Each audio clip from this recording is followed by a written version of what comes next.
everyone, if we haven't met before, my name is Tracy and this is my channel. In less than 3 weeks, I will be attempting a solo thru hike of the Pacific Crest Trail. While I am attempting this very personal journey, I'll also be using it as a means to fundraise for the Soldier On Fund. The Soldier On Fund assists ill and injured Canadian Forces veterans, and they're able to do this through generous donations made by other Canadians. With these donations, veterans are able to purchase recreational equipment to maintain an active lifestyle, as well as they're able to participate in other group recreational activities, such as the Invictus Games. It is my goal to raise $1 for every kilometer that I've hiked on the Pacific Crest Trail. And if you would like to help me with this initiative, I have added a link below where you can find out more about the Soldier On Fund and how they help veterans, as well as how you can donate. So today is gear video day. As you can see, I'm going to show you everything that I'm carrying in this pack for my Pacific Crest Trail journey. It does come in at 11.6 pounds, I believe, but it also holds everything that I'm going to need to be comfortable while not compromising all that heavy weight on my back as well. So I will also add a link at the bottom of this video to Lighter Pack, where you can see all the gear I'm carrying and if you're interested in any of this stuff. So starting with my pack, I'm going to be carrying the Gossamer Gear G420 42 liter. It is an ultralight pack and it does actually carry more than 42 liters. 42 liters is the inside capacity of the pack. It does have a lot of pouches on it. So on the outside there's this very large stretchy mesh pocket. It is a roll top pack as well. This side of the pack has a very large pocket that my tent is actually going to fit in here, and this is where it will stay. It has lashing and drawstring elasticy cords here for tightening down any gear you want to be putting in here. When I turn it around, the straps, I've added the sun umbrella hands-free clamps, so that affords me the ability to keep my sun umbrella above my head without actually having to use my hands, which is great. And I've also accessorized it with an extra pocket, and this can carry a cell phone and a bunch of other things. I believe it's the Gossamer Gear medium-sized pocket. At the back of the pack, there's also this extra foamy pad, and this is removable. It comes out and you can use it as a sit pad during the day, or you can use it as an extra bit of insulation under your air mattress if you need to. I'm just going to take that out so I can show you a few more things. So that comes out. The hip pockets, there's two, and they're pretty large. I don't know if it's going to show up that well on camera, but they are very big pouches. And moving to the other side, there is another pouch. It's a little bit shorter than the opposite one, but it does carry 2 1.5 liter smart water bottles in there. And of course, at the bottom of the pack, there's this holder for an ice axe. And I'll show you the roller portion of it. So the top, like I mentioned, it's a roll top pack.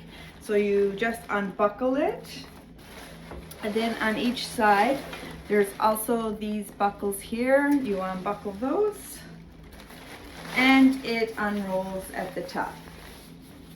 So, and it comes out at a V shape, so it gives you more wider opening to be able to be jamming things in there. So as you can see, this pack, it's hard for me to show it on camera, actually does hold a lot of gear. Again, you just roll down the top and you clamp it on both sides. So that is the backpack that I'll be taking.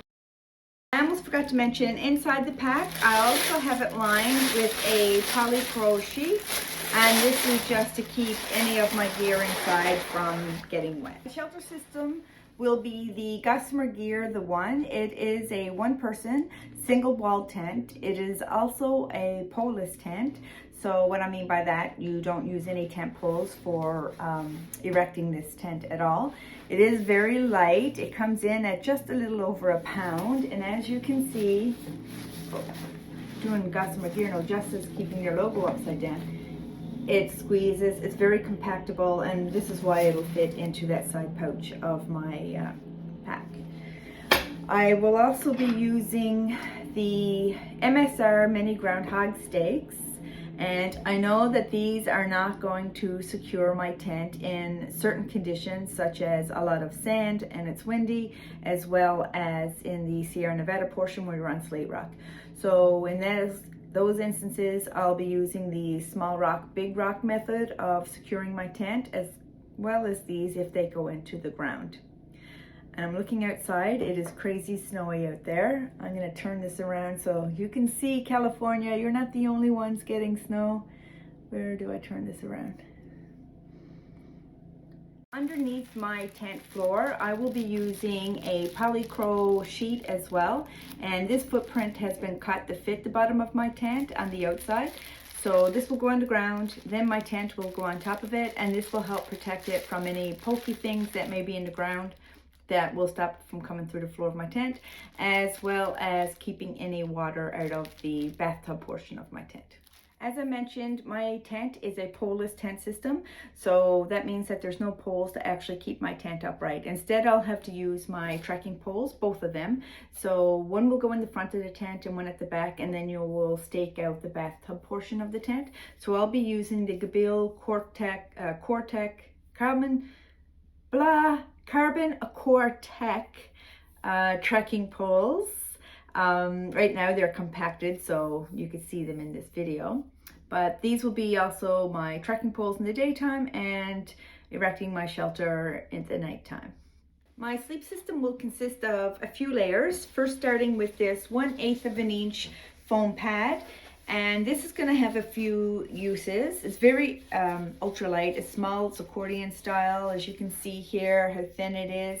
So in the daytime, this is going to be used as a sit pad, or I can totally unfold it and take a nap. Once I set up my shelter, it's going to go under my air mattress to provide an extra layer of insulation from the ground, as well as it's going to provide an anti-slip mat for my air mattress on the floor of my tent. The air mattress that I'm going with is the Thermarest NeoAir X Lite. It is in a regular size, but I'm almost regretting that choice. I'm thinking I should have probably got the regular wide, only because I'm a side sleeper, and testing this out, I find that I feel like I'm probably gonna slip off my mat somehow. I don't know, but it's coming with me. Too late to change it now. We're less than, well, just a little over 2 weeks out. So I'll try it out. We'll see what happens. If I need to swap it out for a wider air mattress, then I will.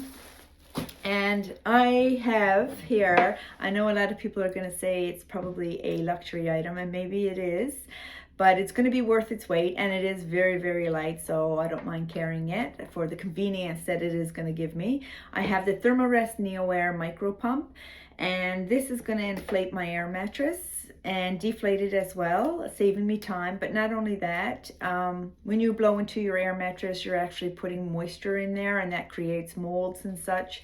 So I don't want that to be in my air mattress, as well as that air is going to turn cold, and it's going to steal some heat away from me. So this is going to be worth it for sure. That's coming with me. And last going off is my sleeping bag. I'm gonna go with a quilt instead of a sleeping bag, only because I don't like the restrictiveness of a sleeping bag, and I get warm and I like to always kick one foot out. So I instead am going to be using the Thermarest Vesper quilt, and it is rated 20 degrees Fahrenheit to -6 degrees Celsius. It is down. It is a 900 fill, I believe, hydrophobic down, and it is Nikwax protected, which doesn't make it waterproof, but it just helps it be a little bit more water repellent. So that's the quilt system. And if you're not familiar with a quilt system, unlike a sleeping bag, it doesn't have a zipper in it. Instead, it's open on one side, and there's 2 straps that will actually go around my air mattress and keep this from slipping off me.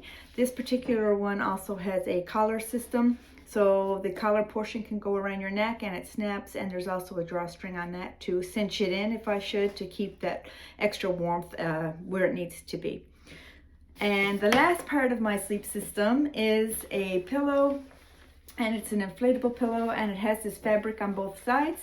So I will be using this as well, and it has a strap, so this strap can also go around my air mattress and stop it from slipping off at night. And that is my sleep system. For my food carry system, I'm going to be using this Hilltop Packs food bags. I believe it is DCF material. I've gotten it in, I believe, the largest size they have. So it's a roll top. There is a buckle, you just unclasp, roll up, there's a snap, and you put your food in here and away you go. I will be lining this with a bag that has or contains any smells as well. To keep those critters out. I guess mice and such are the biggest destroyers and thieves of food on the trail. For cooking my food, I'm going to be using the Jetboil Stash, although I'm not sure if I'm going to be using this the whole way. I don't know, depending on what the weather is like. I know I don't like to eat in hot weather, like hot foods, so I may keep this for later up the trail. It's very lightweight, so it's not like it's going to really bother me any. And gas canister goes inside, and I have a little sponge in here as well. I'm also going to be trying the cold soaking method of eating. So that's when you don't use a stove whatsoever for your food. You just put it in a container, add the water, let it sit, and during the heat of the day, your food is basically cooking for you.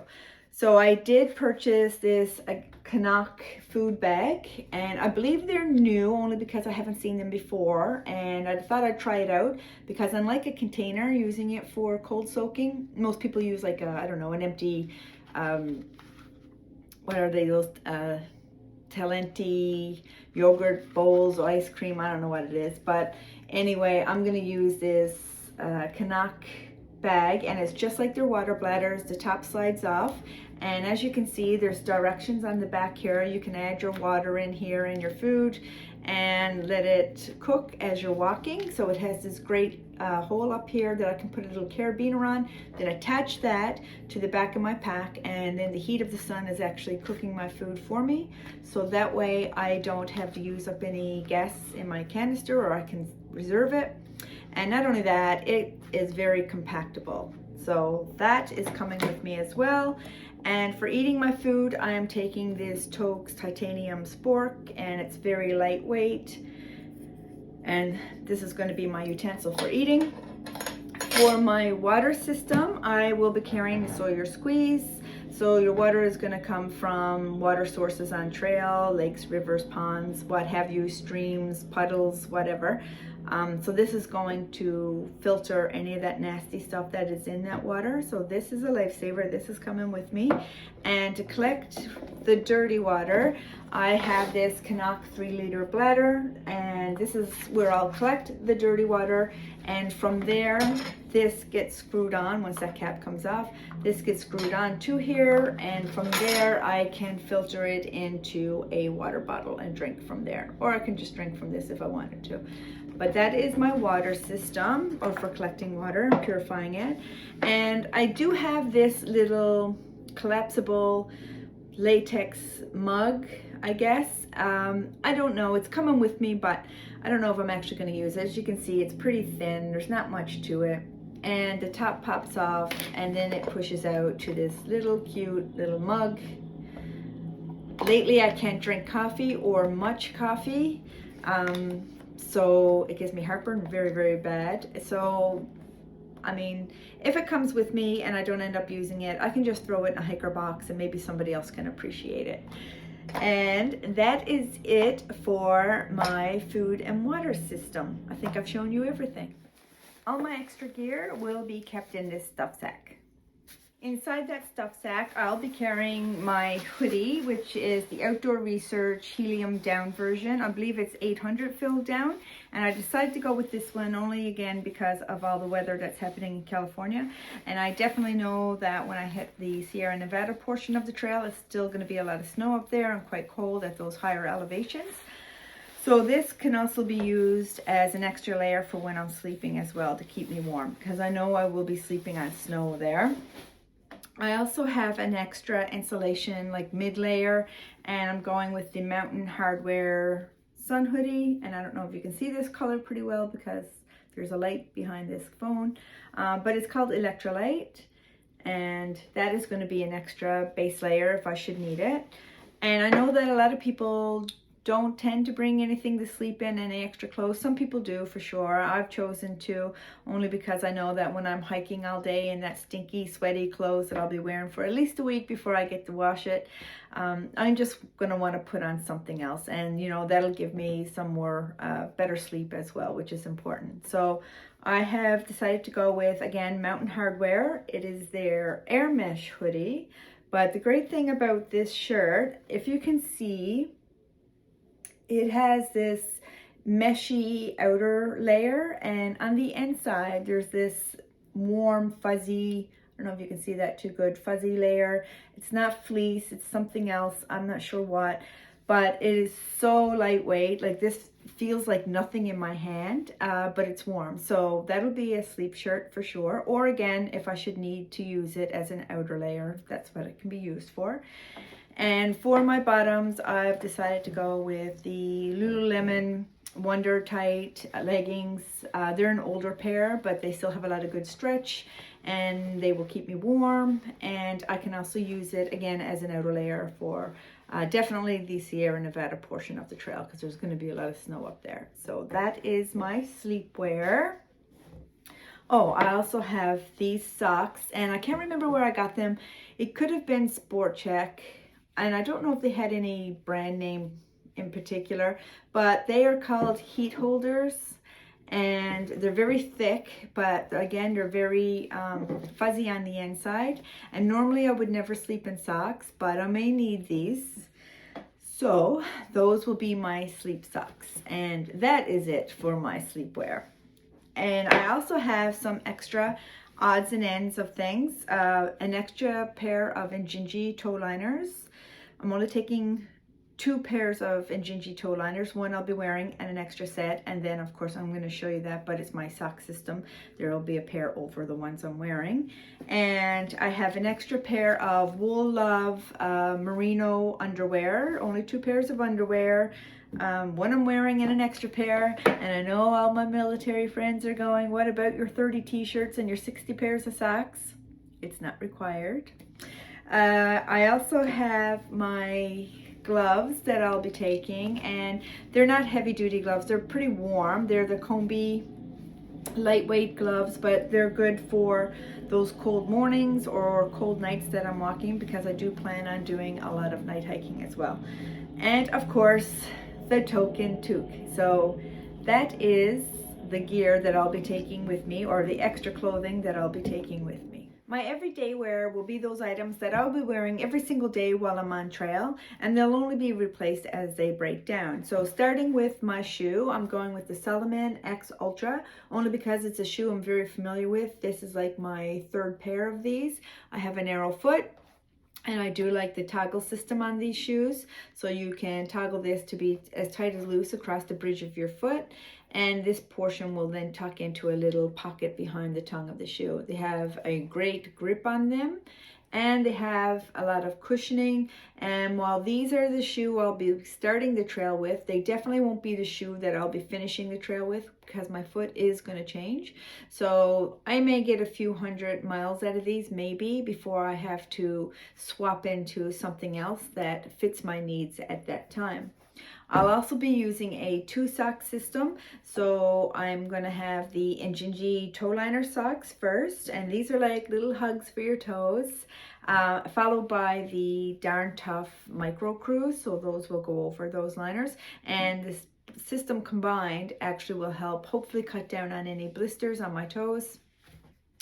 And then I will be using the Catula gaiters, and these will go over my footwear up to my ankles. So this will stop any small rocks and stuff getting inside my shoe and causing more aggravation on my foot. They're not going to stop everything, but they do help with a lot of it. For my bottom layer, I'm going to be wearing the Lululemon Wonder Tight high-rise short, only because they compress everything, and hopefully that will cut down on any chafing that I will experience on the inside of the thigh, which is quite common when you're walking those distances and you're sweating. And they're also very stretchy, and so they give me a lot of mobility as well. For my shirt, I'm going to be wearing the Outdoor Research, I believe it's called Wayfair, and it is a long sleeve shirt, but the sleeves do roll up, and there is a pocket down here somewhere on them, a little pocket, and it's very lightweight, and I believe this is also treated for UPF 50. Most of their outdoor wear is. Again, quick drying, you know, for when I'm getting sweaty and such, then cooling. And it is in a very bright color, as you can see, and it's not hunter orange. I think it's called Orange Fizz, and it is bright. And the reason for that is, you know, if something should happen, if things should go south, heaven forbid, then I want to be wearing something that I can be easily found and doesn't blend in with the environment. Oh, and my sun gloves. Let's get to those. My sun gloves are the Outdoor Research sun gloves, and they're going to protect my hands from any heat that may be beating down on them. As well as I will be wearing my ball cap, and fanny packs are back. So if you're a cool kid, you'll also have a fanny pack. So I have the Gossamer Gear Bumster, and that's what I'll be using. And inside here I'll be carrying any money that I may have on me, credit card, and my permits that I'll need, as well as some non-hydration tablets will be in here. My little pocket knife will be in here as well. And like I said, all the permits that I'm going to need for on trail. And if you remembered in my last video, I mentioned how you need a fire permit for having your stove on trail, like for cooking your food, or for having like a fire when they're allowed. I'll also have my health insurance card in here, and again, those permits. So I have my fire permit in here, and my PCT fire permit and PCT permit, and I'll need to carry those on me at all times just in case a ranger wants to see them. And with this bumster as well, when I go into like restaurants, I leave my pack outside and I can just grab that bumster and take it with me, and it has all the important stuff that I'm gonna need on me at all times. Rain gear. I'm gonna be using the Marmot Precip raincoat for my top layer. Also, this can be used as a windbreaker layer. And for the bottoms, I've decided at this point to go with a rain kilt. And this one is from ULA. And basically, you know, it's just like a garbage bag with some elastic at the top and 3 strips of Velcro running down it so you can keep it together. But what I like about this is that it has more than one purpose. I can use this as an extra layer of shelter, for a quick shelter. I can put it over myself if it's raining enough, like over my head, a collar type thing, so it goes down over my shoulders. I can use this as a slide when I'm glissading in the Sierra Nevada. I get some speed on with this. But yeah, and it gives me the flexibility of rain pants, you know, you have to like pull on and off. This you just put over yourself, and we'll see how it works. I don't know, I've never used one before, but we'll see if it makes it the whole journey.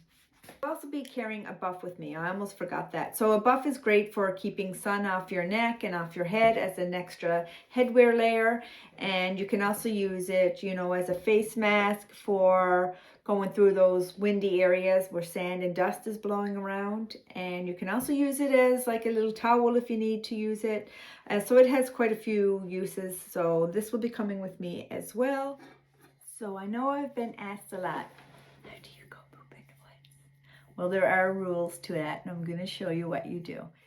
At some point along the trail, I'm going to have to use the washroom facilities, and there are no washroom facilities. So in those instances, I'm going to have to take myself at least 200 meters off trail, 200 meters from any water source, and with my little trowel here, I'm going to have to dig a 6-inch cat hole and do my business and then cover it up.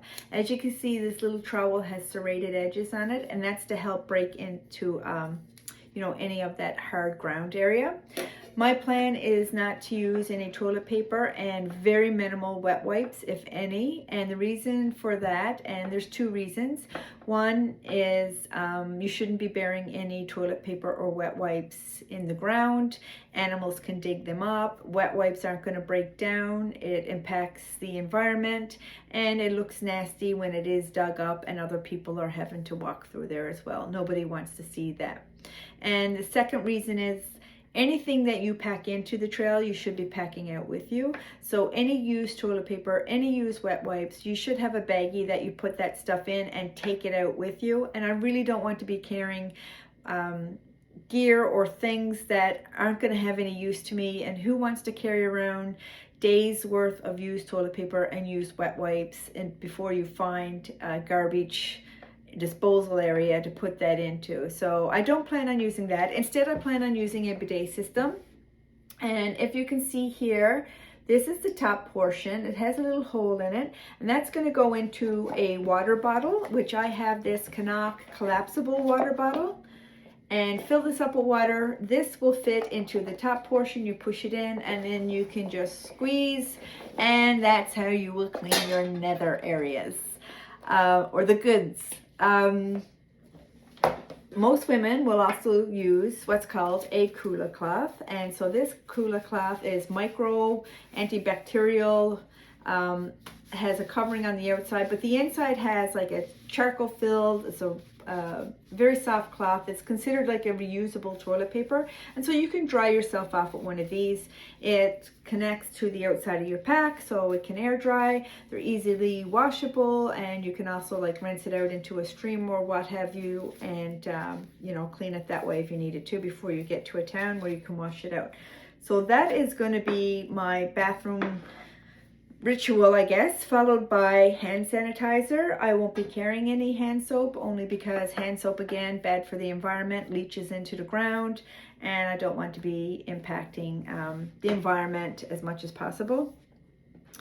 For my personal care kit, I have this little baggie, and in here I have the things that I'm gonna need for, you know, general body care, I guess. Starting with, I have this little brush, and it's just a compactable brush. When I open it up, there's a little mirror on one side. I push this in and the bristles come out, and together, you know, it's like a handle, and that will be my hairbrush. I could also use my fingers if I needed to be honest. Probably gonna lose this or break it.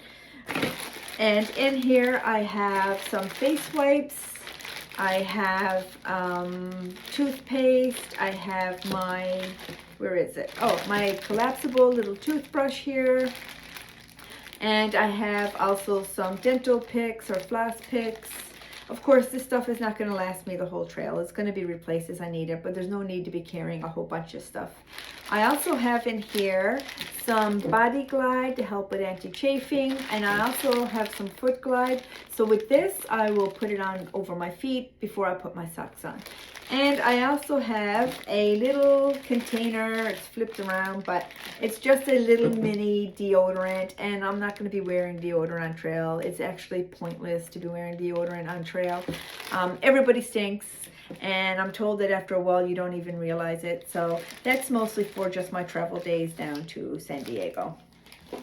And I think, oh, I also have my sunscreen, of course. That is much needed. I'll be wearing that a lot out there. As for my medical kit, and this was another question I got asked, what happens if you get hurt? Well, you're going to use your Garmin InReach if it's something that is like, you know, having an urgent type of situation.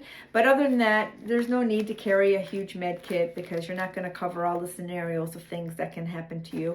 So I have my little med kit here. I bought it, this little guy, but everything that's in here, I've replaced it with other things and swapped some things out that works for me. So I have this little container of first aid green goo, and it's for like blisters and cuts and scrapes and insect bites and sunburns and rashes. So it's going to cover the general things that are probably going to happen to you on trail. I also have in here just 1 or 2 alcohol swabs. I have a few very small band-aids. Like I said, it's not meant for extreme emergency medical issues. It's just the things that you're basically going to experience while you're on trail. I do have some gravel in here. I have some Imodium in here. That's an absolute must. I have some Leuco tape in here. I have what do I have? Oh, acid reflux pills in here. Oh, I also have some other meds, such as Advil, what is this one? Aleve, some Tylenol.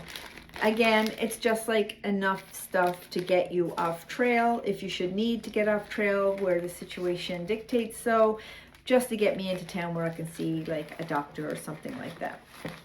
And I also have, and my biggest fear is ticks. And I don't know what it is about them. I think it's just knowing that these little creatures can burrow their heads under your skin and you're not feeling it. It just really grosses me out. So my dog passed away in November, and at one of her last vet appointments last summer, our vet gave us some tick removers. So I thought, I found them and I thought, hey, you know, I'm going to take these. But just look what's in here. There's this big guy. Like, look at the size of this. Like, look at it. If I need to remove a tick from my body, that this thing needs to be used, I will just pass out from fear. And that will be the end of it.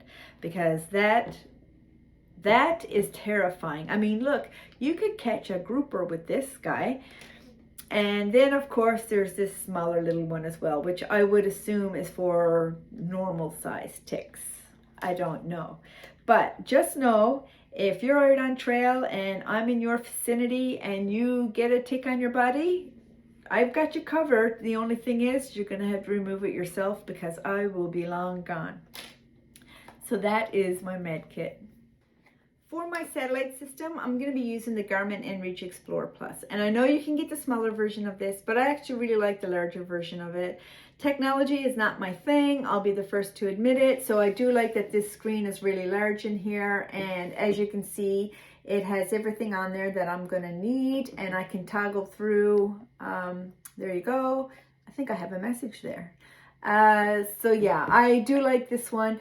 I will be able to contact my friends and family every single day with this. And on this side here, it has an SOS button. So you can't hit this accidentally and set it off. It's actually a portal that you have to pry open.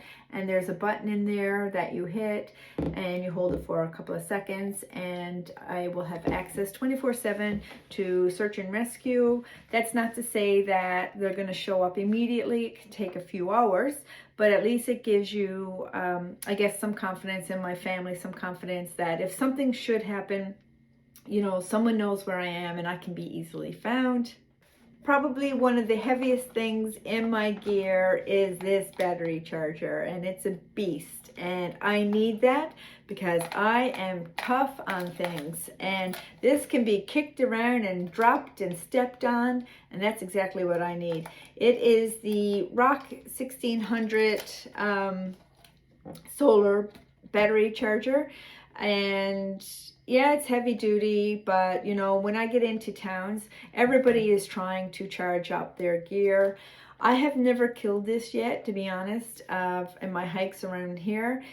And I don't know how long it takes to charge it up because I've never really had to fully charge it up because I've never really fully killed it. But it has at the bottom here a bunch of portals for plugging in different, oh, that's not the one. Yeah, it is the one. Different portals for plugging in different cordage, and I can charge all my electronics with this. So at the moment I have an rechargeable headlamp, my cell phone, my Garmin, and my gimbal. So I can charge everything with this, and I will be strapping it to the outside of my pack so the sun's always hitting it, so it's always staying fully charged. And I also like that it has a flashlight at this end if I should need to use it, and it also has an SOS flashing system on it as well. So at the moment, this is the charger I'm going to take, and yeah, I know it's heavy, but it works for me. Who knows, again, it could be a piece of gear that I can swap out and change, right? I don't have to be stuck with anything. So that is it for my charging. For my headlamp, I have this little Petzl rechargeable headlamp. That's what I'll be using for my night hikes. Bug net, of course. Oregon, I'm told, has really bad mosquitoes, so I'll be using my bug net. I do have this extra little cloth, a towel, and that's going to be used for, again, bathing myself at a river, like a quick bath, no soap, of course, just wetting it and wiping myself down if I should need to use it, as well as for wiping down any condensation inside my tent. I have a little ditty bag with all my electronic cords that will be in here, and I do have my micro spikes, which will be with me right from the beginning. And they're going to be required, and I think that the first place I'm probably going to end up using these are Mount San Jacinto. So yeah, I'll be using those. So micro spikes, if you're not familiar with, they go over your footwear, and as you can see, it has these spiky underbottoms that stop you from slipping off mountainsides, which has happened, unfortunately, on the PCT. Someone didn't have theirs on and they have slipped off the mountain. So I will be using those. There are some other gear that I haven't shown you here, only because I am not going to be taking it from Canada with me. It's going to be waiting for me in California, and that is going to be my ice axe. And as it seems right now, I may be picking my ice axe up as early as Idlewild, I believe, just before I hit San Jacinto.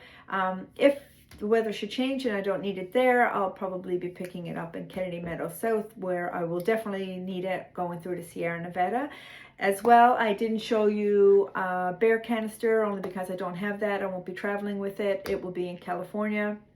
That's where I'll pick that up too. So a bear canister is another method of carrying your food, especially when you get to the Sierra Nevada portion, and I believe now the Desolation Forest portion. It is required. You do have to have it, and rangers will look for it. So I'll be picking that up when I get to California. And I do have as well some extra like patches for my tent and my sleeping bag, as well as extra O-rings for my Sawyer water filter, and some tie lines for my tent. And I think I've shown you everything that I am taking on the trail with me. So that's it. I think I've come to the end of this video. It's crazy to think that in just over 2 weeks, I will be in California getting ready to step on trail, and I'm pretty excited about that. My plan once I'm there is I do plan on filming every single day and then uploading a video once a week, and that's going to be all dependent upon, you know, getting cell coverage that I can actually edit and such like that. So yeah, time is getting close. So thank you for joining in today, and don't forget to like, definitely subscribe, and please share, and I will see you on the next video when I'm on trail. See ya. I almost forgot. Representing.